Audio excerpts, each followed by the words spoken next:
Hey guys, what's going on? It's DannyDealz. You are watching Un Poco Mas, the show where we give you just a little bit more. I would like to thank my executive producer, Hurricane Lopez, my mentor, the head analyst here at Strong Arm Trading.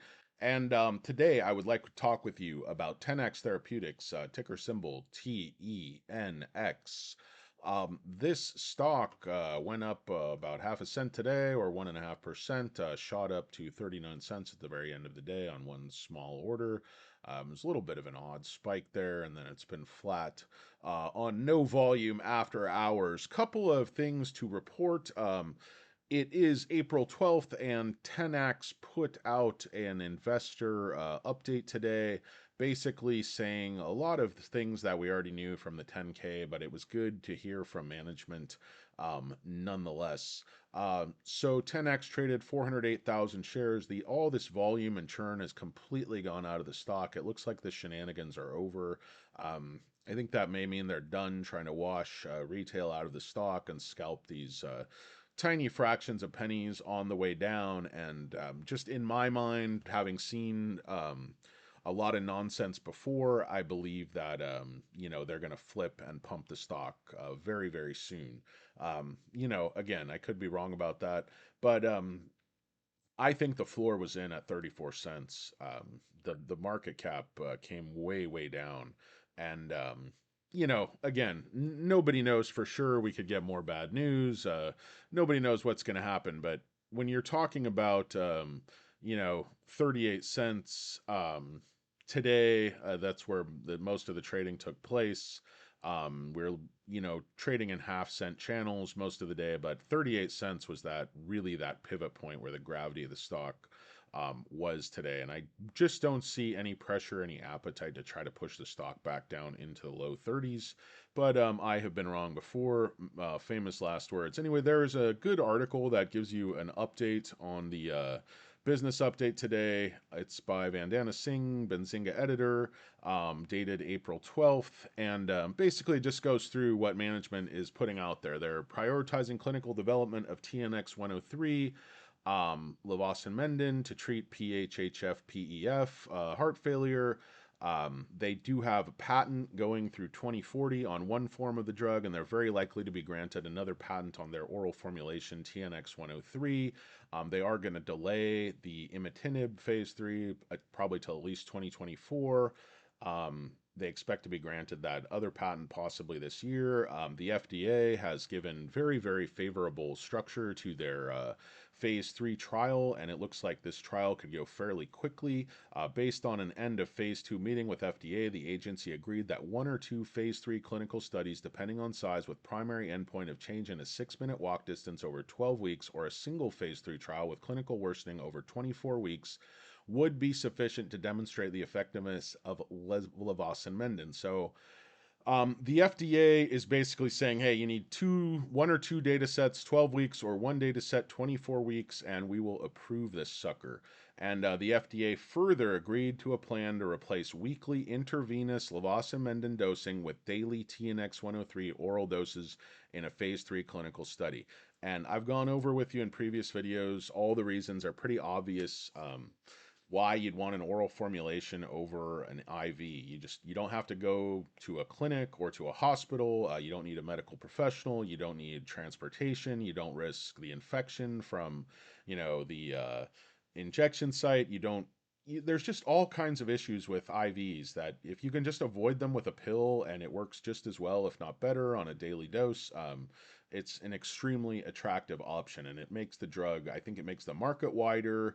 I think it means more people will stay on the drug. I think it means they could actually charge more for the drug because the administration of said drug will be much less. So this is all really good news. We've seen management is going to focus. Management is going to put their resources into where they can get shareholders the most potential value and get the most return. So we are where we are. 10x has about a year of cash at the current burn rate, so there is absolutely no danger of them going bankrupt right now. A lot of people are talking about that. What bankrupts companies is debt. that they cannot pay back and cannot afford to service. 10X does not have a lot of debt, and they have plenty of cash, so they're not going bankrupt. That's just simply not going to happen. They've cut their staff, they've cut their office expense down to almost nothing. Their rent is like $700 a month. So their only expense is a few key salaries, and they can sustain those salaries for over a year. So the company's not going bankrupt. Shorts are not putting it out of business anytime soon. They have plenty of time to shop for a partner.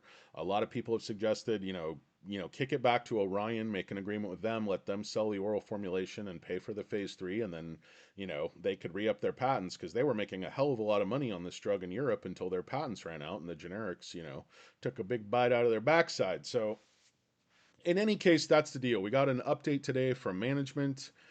It's very exciting. It gives us some direction. Finally, it tells us management said in no uncertain terms they expect to start the phase 3 trial this year.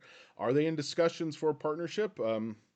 I certainly have to say that they probably are, because otherwise you would probably see them do a Hail Mary and announce some enrollment dates just to pump the stock, raise more money so they could actually afford to fund the phase 3 themselves, where they'd have to raise money somehow.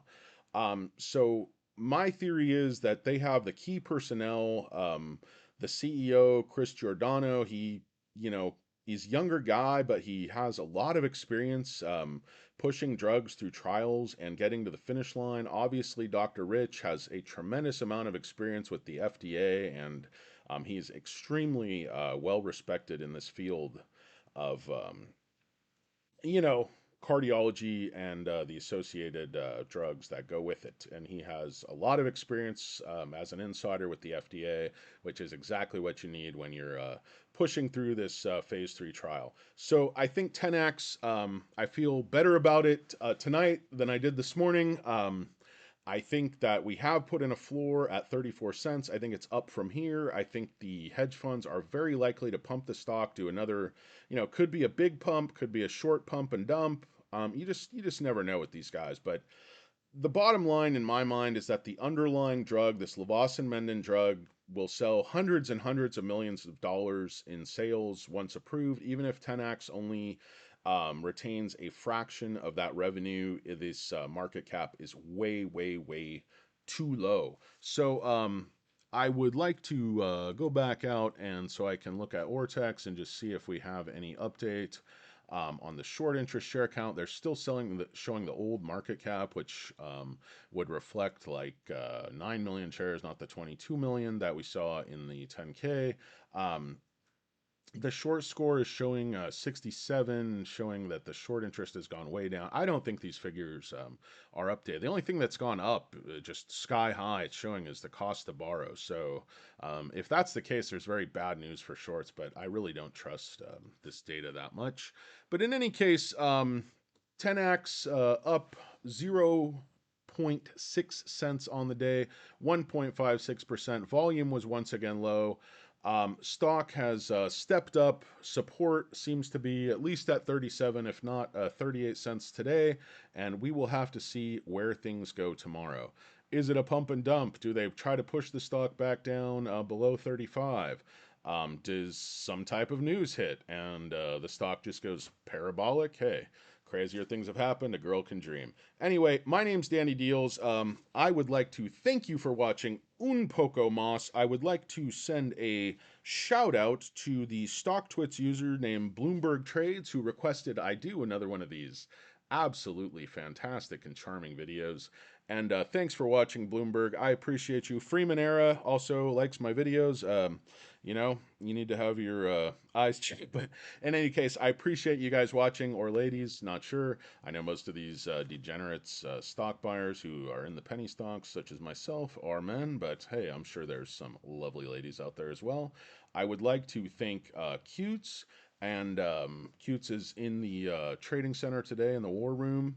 And she is here with her Easter bow. So she is looking good. Thank you, Cutes. My name's DannyDealz. It's April 12th, 2023, 6:20 p.m. out here in Los Angeles. Thanks for watching Un Poco Mas. Have a great night. I'll talk at you again tomorrow.